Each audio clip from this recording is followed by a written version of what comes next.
हाँ जी, next chapter government policies for business growth. ठीक है, देखिए सबसे पहले प्लीज आवाज में, सबसे पहले आपको पॉलिसी का मीनिंग समझना होगा। पॉलिसी क्या है? ये कोर्स ऑफ एक्शन है, कोर्स ऑफ एक्शन। पॉलिसी का जर्नल मीनिंग क्या है? Course of action. ठीक है, अडॉप्टेड बाय एनीवन। अगर एक बिजनेसमैन इसको फॉलो करता है तो वो बिजनेस पॉलिसी बन जाती है। अगर एक इकोनॉमी फॉलो करती है तो इकोनॉमिक पॉलिसी बन जाती है। अगर गवर्नमेंट इसको फॉलो करती है तो गवर्नमेंट बन जाती है, गवर्नमेंट पॉलिसी हो जाती है। अगर वही पॉलिसी कोई भी एडमिनिस्ट्रेटिव अथॉरिटी पब्लिक के लिए लेकर आती है तो वो क्या बन जाती है? Public policy. तो पॉलिसी का मतलब क्या है कि हम कौन कौन से काम करने वाले हैं या नहीं करने वाले। तो पॉलिसी क्या है? कोर्स ऑफ एक्शन अडॉप्टेड और प्रपोज्ड बाय एन ऑर्गेनाइजेशन और इंडिविजुअल। पॉलिसी जो है ये पॉजिटिव भी हो सकती है, नेगेटिव भी हो सकती है।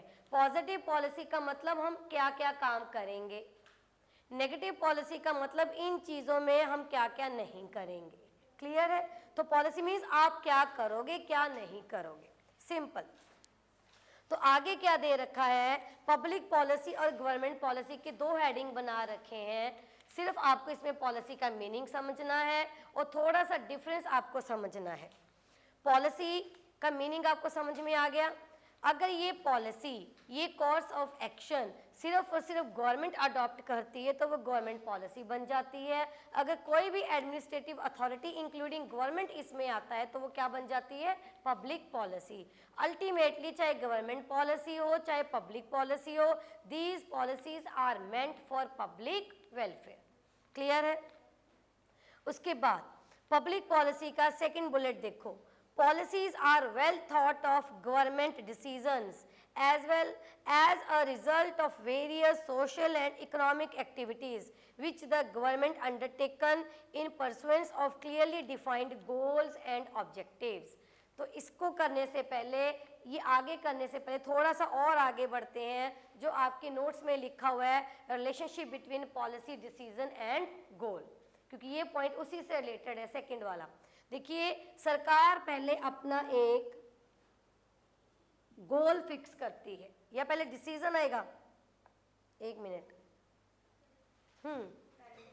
पहले सरकार बनाएगी गोल, टारगेट अपनी इकोनॉमी को लेकर, अपने देश को लेकर कि क्या क्या मेरे ऑब्जेक्टिव है। फॉर एग्जांपल हमें पॉवर्टी को ख़त्म करना है, हमें अनएम्प्लॉयमेंट को ख़त्म करना है, हमें इन्फ्लेशन को कंट्रोल करना है, एक्सेट्रा एक्सेट्रा। टारगेट फिक्स कर लिए। उस टारगेट को पूरा करने के लिए सरकार के पास अल्टरनेटिव्स होते हैं,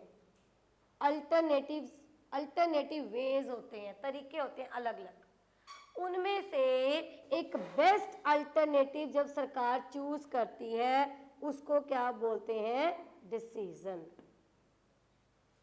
क्लियर है?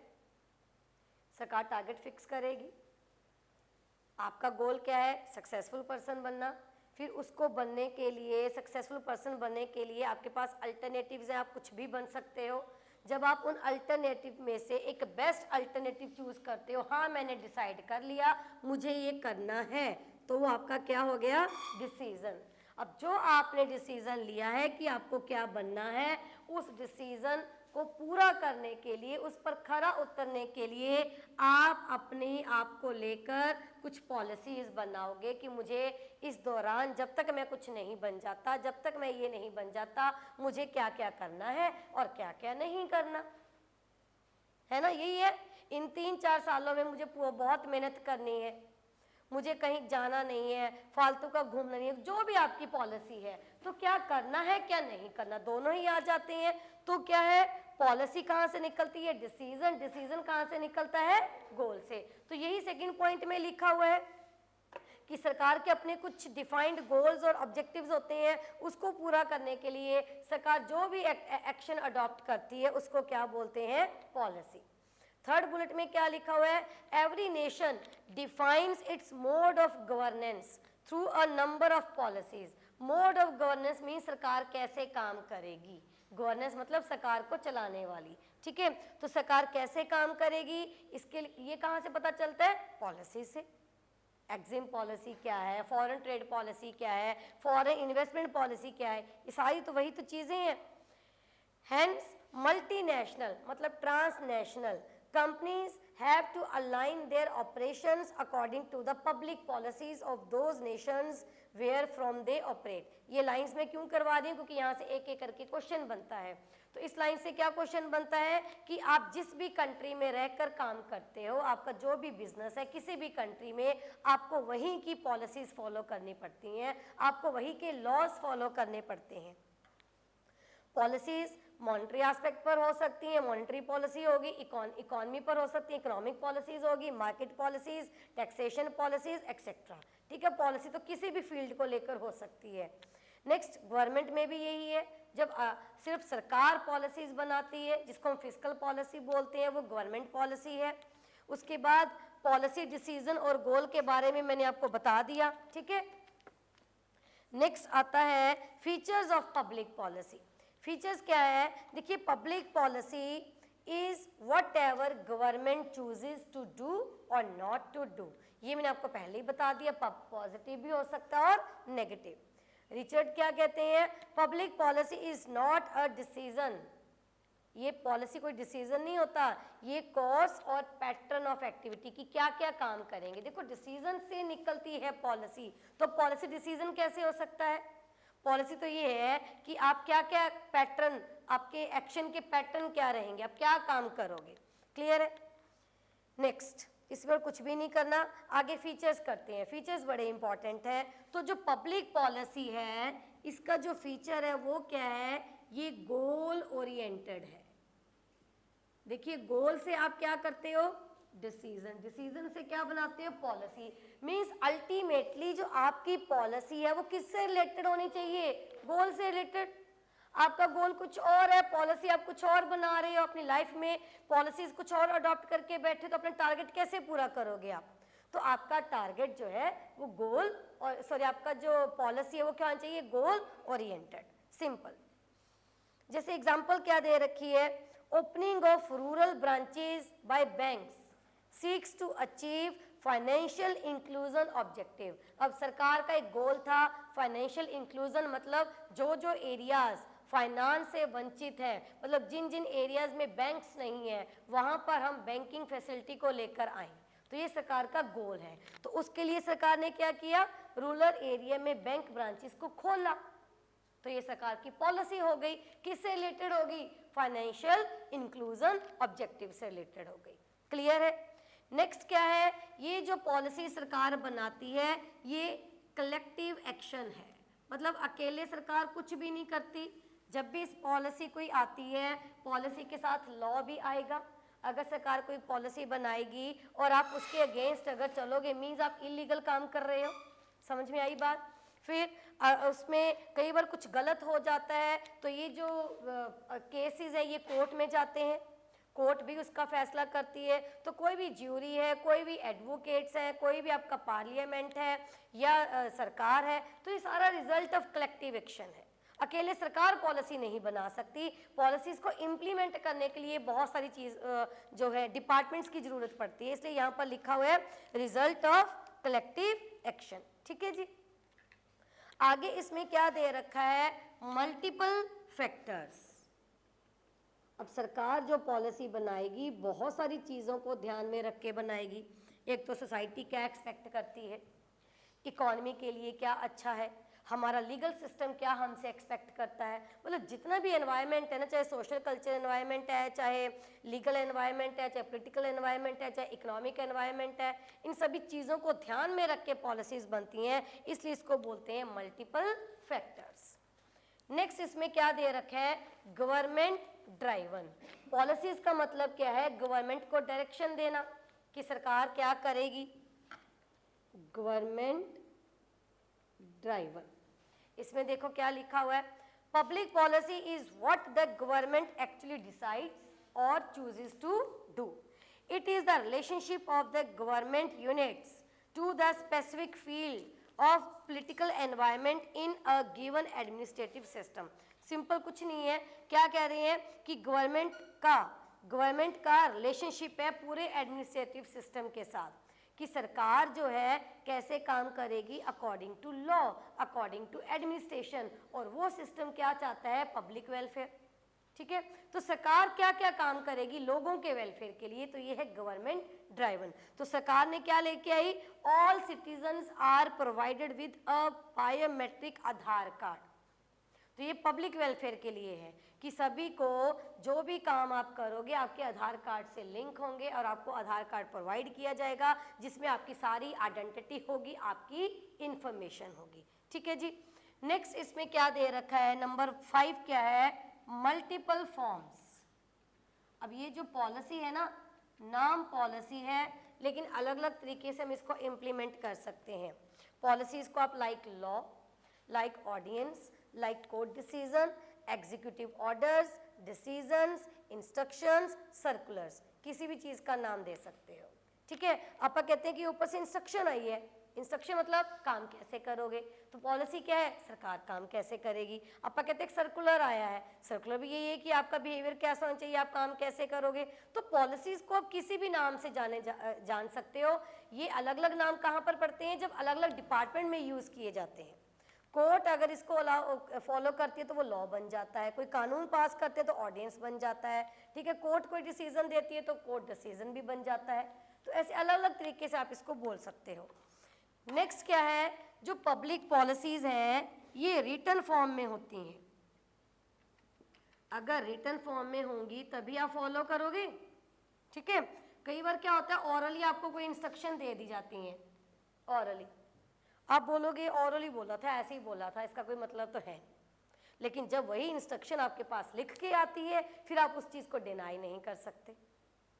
होता है ना ऐसा, आप कहते हो बताओ कहाँ लिखा है जी, ये कानून कहाँ लिखा है, किसने बोला है कि ऐसे होना चाहिए, तो आप उस सबूत मांगते हो। तो इसलिए पॉलिसीज क्या होती हैं, रिटन फॉर्म में होती हैं। नेक्स्ट क्या है, जर्नल गाइडेंस।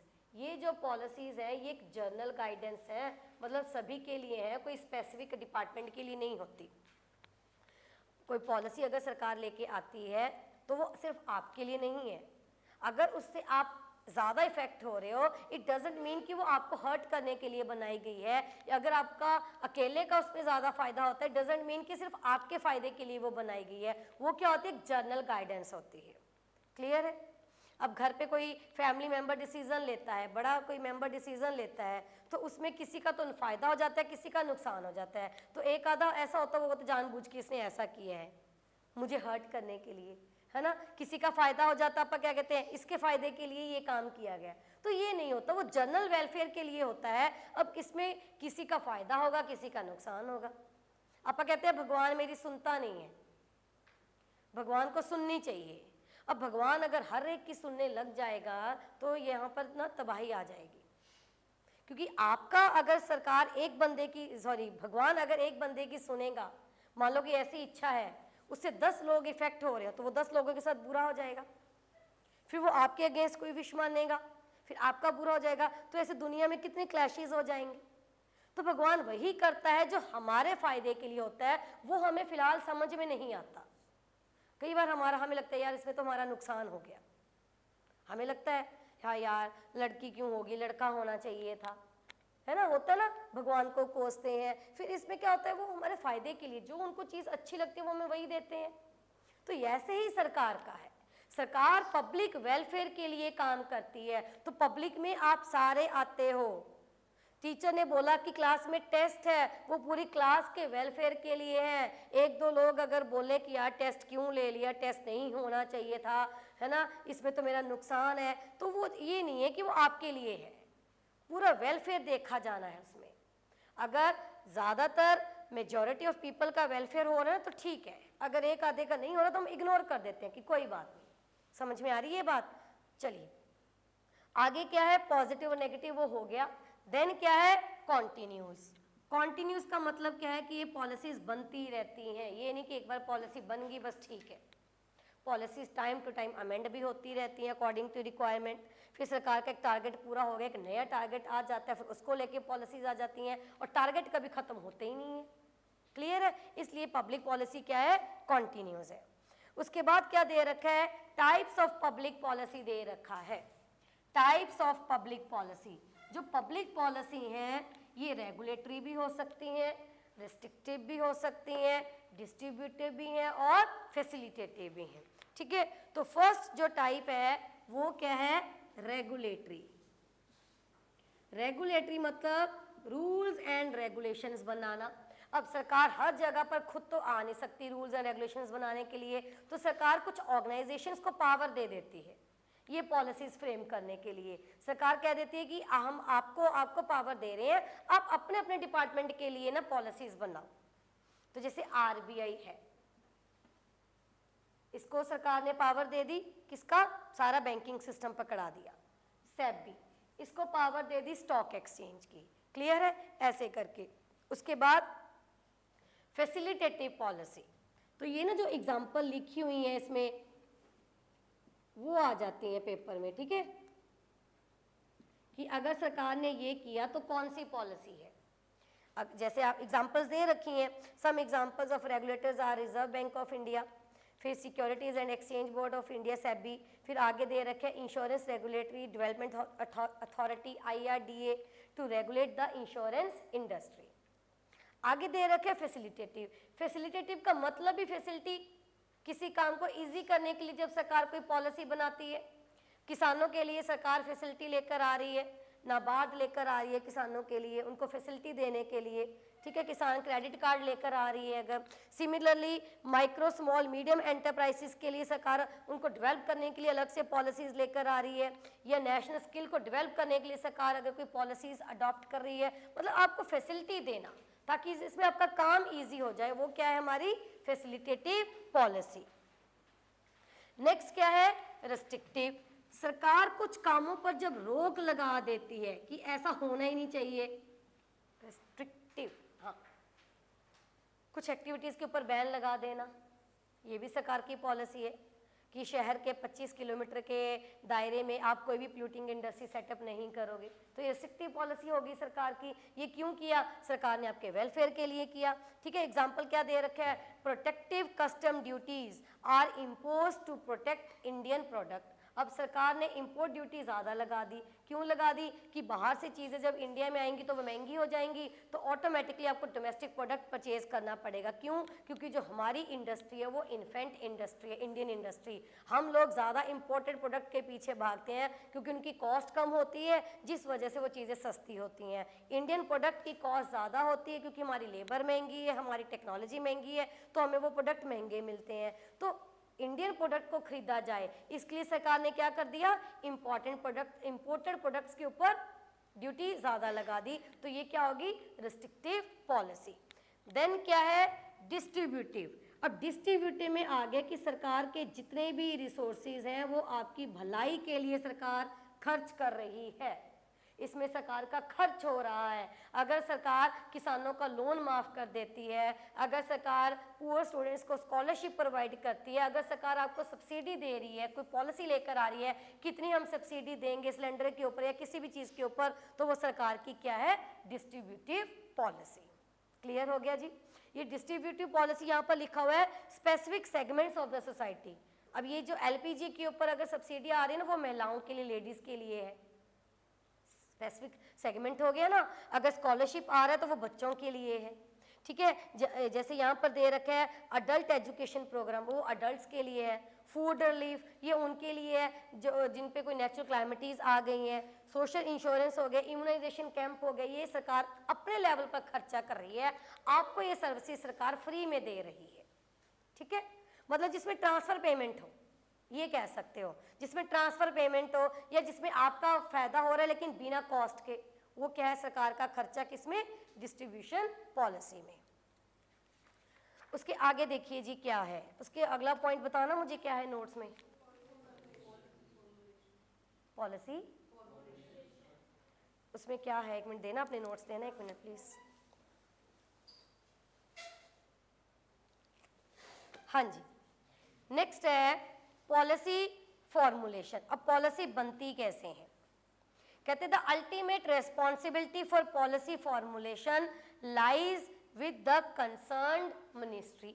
जिस भी चीज को लेकर आप पॉलिसी बना रहे हो, जिस भी फील्ड को लेकर, तो उस फील्ड की जो मिनिस्ट्री है वही रेस्पॉन्सिबल होती है उस पॉलिसी को बनाने के लिए, ठीक है। आगे क्या दे रखे है, the ministry in turn functions through, और मिनिस्ट्री कैसे काम करेगी, कमेटी के थ्रू, commissions or institutions.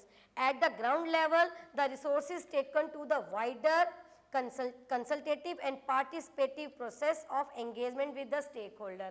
सबसे पहले कोई भी पॉलिसीज को इम्प्लीमेंट करने से पहले आप जो लोग इस पॉलिसी से इफेक्ट होने वाले हैं आप उनको कंसल्ट करोगे। तो ग्राउंड लेवल पर क्या होना चाहिए, टॉपिक है हमारा पॉलिसी फॉर्मुलेशन। इसमें ग्राउंड लेवल पर क्या होने चाहिए, कंसल्टेशन होनी चाहिए, ठीक है।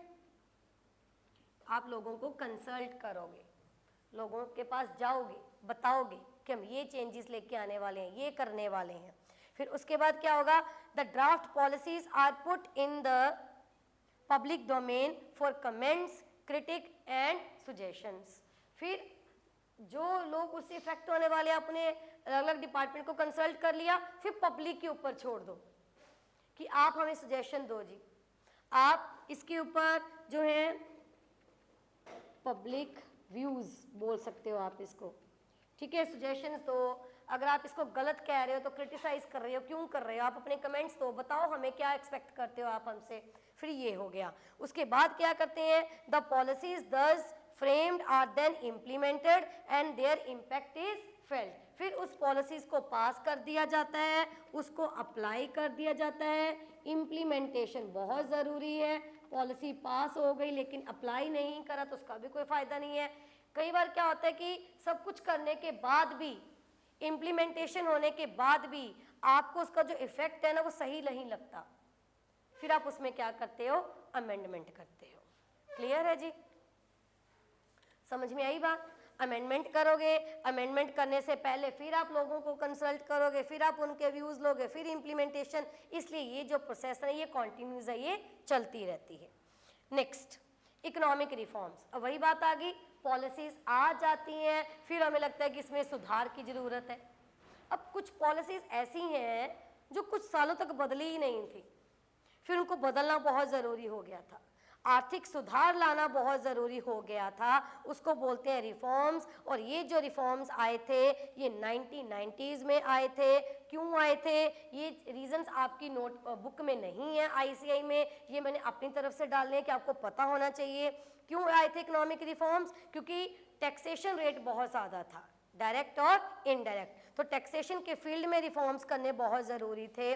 फिर उसके बाद क्या था, पब्लिक सेक्टर को बहुत ज़्यादा क्या कह सकते हैं कि इम्पोर्टेंस दी जा रही थी, जिस वजह से वो डोमिनेंट पोजीशन पर आ गया था, उसका कोई कॉम्पिटिटर नहीं था, तो वो डिपार्टमेंट इनएफिशिएंट हो चुका था। Strong trade unionism, trade union बहुत ज़्यादा स्ट्रॉन्ग थी, बात बात पर वो लोग एजिटेशन कर रहे थे, ठीक है, तो आंदोलन करने बैठ जाते थे, जिस वजह से इंडस्ट्री की ग्रोथ रुक गई थी। Restrictions in trade leading to lower quality of Indian product both locally and in export market। जो हमारे डोमेस्टिक प्रोडक्ट थे इसकी क्वालिटी बहुत पुअर थी। उसके बाद need for strengthening defence and infrastructure, defence और इंफ्रास्ट्रक्चर भी हमारा पुअर था।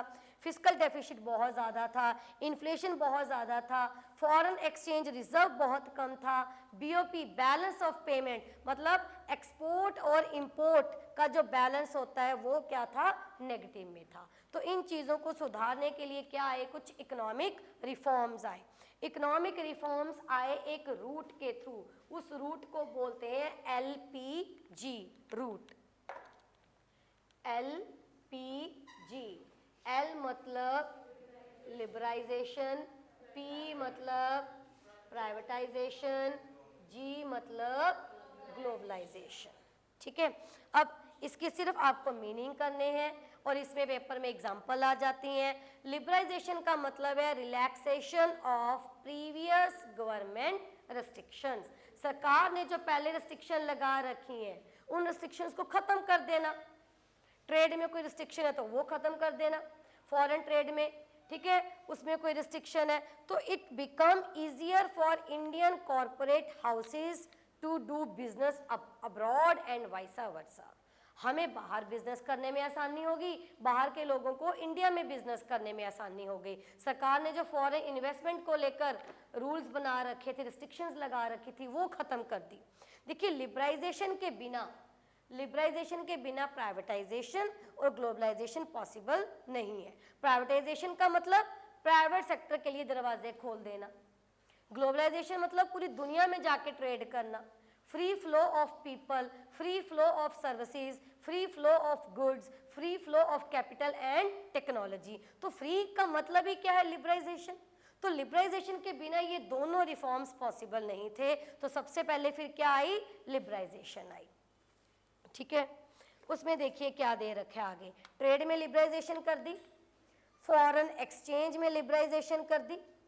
फॉरेन एक्सचेंज मतलब जब आप बाहर ट्रेड करते हो तो कितना लेन देन करते हो उसमें, तो फॉरेन एक्सचेंज को मैनेज करने के लिए पहले हमारे पास फेरा था, ठीक है। फेरा को रिप्लेस किया 1999 में किसने, फेमा ने। फेरा की फुल फॉर्म थी फॉरेन एक्सचेंज रेगुलेशन एक्ट। इसने फॉरेन एक्सचेंज को प्रमोट करने की बजाय रेगुलेट किया, कंट्रोल किया। फिर उसकी जगह पर क्या आ गया, FEMA, foreign exchange management act 1999, ये क्वेश्चन आ जाता है। फिर सरकार ने फॉरेन इन्वेस्टमेंट में भी लिबराइजेशन कर दी, फॉरेन इन्वेस्टमेंट अलाउ कर दी दो पार्ट में, एक तो फॉरेन डायरेक्ट इन्वेस्टमेंट और एक फॉरेन इंस्टीट्यूशनल या पोर्टफोलियो इन्वेस्टमेंट। डायरेक्ट इन्वेस्टमेंट का मतलब क्या है, जब आप किसी कंट्री में, आप या वो हमारी कंट्री में एसेट परचेज कर लेते हैं, ऑनरशिप भी उनका हो जाता है, कंट्रोल भी उनका हो जाता है। पोर्टफोलियो इन्वेस्टमेंट में जब ना तो आपका एसेट है ना ही आपका कंट्रोल है, आपके पास सिर्फ उस कंपनी के क्या है, शेयर्स है। क्लियर है। फॉरेन पोर्टफोलियो इन्वेस्टमेंट में सिर्फ मॉनेटरी ट्रांजैक्शंस होती हैं, इसमें आप रियल एस्टेट में डील करते हो।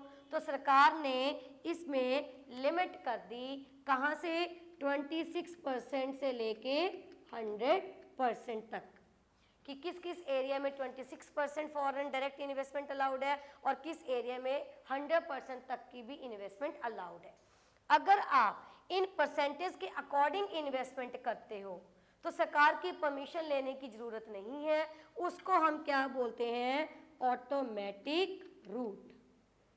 क्लियर है। अगर बियॉन्ड दिस लिमिट अगर आपको इन्वेस्टमेंट करना है, फिर आपको सरकार की परमिशन लेनी पड़ेगी, उसको हम बोलते हैं गवर्नमेंट रूट। क्लियर हुई बात, ठीक है। आगे क्या दे रखा है, related legislations were passed to ensure fair play in doing business. फिर कुछ लॉ पास किए गए, जैसे कंपटीशन एक्ट आया, आईटी एक्ट आया, इंटेलेक्चुअल प्रॉपर्टी एक्ट आया, कंपटीशन एक्ट आया ताकि ट्रेड फेयर, जो ट्रेड है ना, व्यापार कर रहे हो वो फेयर तरीके से करो, आप फेयर कंपटीशन करो, आप किसी को नुकसान पहुंचा के आगे नहीं बढ़ोगे। आईटी के लिए अलग से एक एक्ट आया, इंटेलेक्चुअल प्रॉपर्टी राइट्स, जिसमें पेटेंट राइट है, जिसमें ट्रेड्स हैं, कॉपीराइट है, कि अगर आपके माइंड से कोई आइडिया निकलता है तो उस आइडिया को यूज़ करके आप ही प्रोडक्शन कर सकते हो, आपके आइडिया को आपके पूछे बिना कोई चोरी नहीं कर सकता। हाँ जी। फिर उसके बाद क्या आई, प्राइवेटाइजेशन। प्राइवेटाइजेशन क्या होता है, हाँ, प्राइवेट सेक्टर, देखिए पब्लिक सेक्टर को प्रायोरिटी दी जा रही थी, सरकार ही सरकार हर सेक्टर में आ रही थी, कंपटीशन कोई नहीं था, इनएफिशिएंसी हो रही थी, काम में बहुत लेट हो रहा था, करप्शन भी हो रही थी। तो उन चीज़ों से बचने के लिए क्या आया, प्राइवेटाइजेशन। आपको पता है जो प्राइवेट सेक्टर वो ज़्यादा एफिशिएंट होता है, ज़्यादा कैपेबल होता है, ठीक है, क्योंकि उनका मेन मोटिव क्या होता है, प्रॉफिट अर्न करना। क्लियर। तो प्राइवेट सेक्टर को आगे लेके आया गया। ऑब्जेक्टिव क्या थे प्राइवेटाइजेशन के, to raise revenue, to ease the fiscal crunch. सरकार के जो यूनिट थे ना वो घाटे में जा रहे थे, लॉस हो रहा था, डेफिसिट बैलेंस आ रहा था, तो सरकार ने अपने यूनिट बेच दिए, किसको, प्राइवेट सेक्टर को, ताकि ज़्यादा से ज़्यादा पैसा हमें आ सके। सरकार जब अपने यूनिट बेचेगी उसको बोलते हैं डिस इन्वेस्टमेंट, किसको बेच दिए? प्राइवेट सेक्टर को। तो उससे जो सरकार के पास पैसा आया सरकार ने कहीं और लगा दिया। To improve the profitability and efficiency of the divested enterprises, जो यूनिट सरकार ने अपने आप से अलग कर दिए, क्यों किए थे? ताकि उनकी प्रॉफिटेबिलिटी और उनकी एफिशिएंसी इंप्रूव हो सके। क्लियर है? बस इसमें और कुछ भी नहीं करना। प्राइवेटाइजेशन किस तरीके से हो सकती है? डेलीगेशन, सरकार अपनी पावर्स प्राइवेट सेक्टर को डेलीगेट कर रही है कि आप काम करो। डाइवेस्टमेंट और डिसइन्वेस्टमेंट, दोनों चीजों को समझो। यहां पर नहीं लिखा हुआ लेकिन समझो, डाइवेस्टमेंट लिखा हुआ है। डिसइन्वेस्टमेंट और डाइवेस्टमेंट दोनों में ही सरकार अपना यूनिट प्राइवेट सेक्टर को दे देती है। डिसइन्वेस्टमेंट में तो सरकार परमानेंटली प्राइवेट सेक्टर को अपना यूनिट बेच देती है और उसको वापस रीपरचेज नहीं करती। डाइवेस्टमेंट में सरकार मेजर पार्ट दे देती है प्राइवेट सेक्टर को, और अगर सरकार को लगता है कि हाँ अब ये ट्रैक पर आ चुका है, मेरा जो यूनिट था ये सिक यूनिट था, बीमार हो गया था, ये जो फर्म है ये लॉसेज में जा रही थी, अब ट्रैक पर आ गई है, नॉर्मल ट्रैक पर प्रॉफिट्स अर्न कर रही है, तो अगर सरकार चाहे तो उनको वापस खरीद भी सकती है।